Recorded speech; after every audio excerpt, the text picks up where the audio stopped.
এত বছর নির্যাতিত হওয়ার কারণে তারা এখন আর কাউকে বিশ্বাস করে না।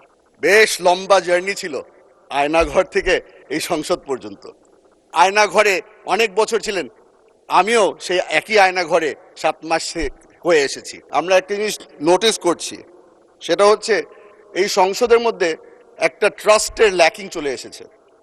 আমরা বারবার করে বলেছি, আমার প্রধানমন্ত্রী বারবার করে বলেছে, জুলাই সনদের মধ্যে যা যা লেখা আছে অক্ষরে অক্ষরে সেটা বাস্তবায়ন করব আমরা।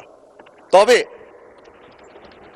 আমার বিরোধী দলের বন্ধুরা যেটা বিশ্বাস করতে রাজি না, হয়তো এত বছর নির্যাতিত হওয়ার কারণে তারা এখন আর কাউকে বিশ্বাস করে না।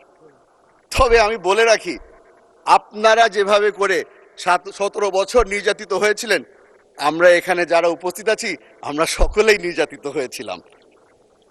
আপনারা যেভাবে করে এখানে সংসদ সদস্য আছে যে আয়নাঘরে অনেক বছর ছিলেন, আমিও সেই একই আয়নাঘরে 7 মাস হয়ে এসেছি। বেশ লম্বা জার্নি ছিল আয়নাঘর থেকে এই সংসদ পর্যন্ত। আশা করি আমার উপরে তারা ভরসা রাখবে।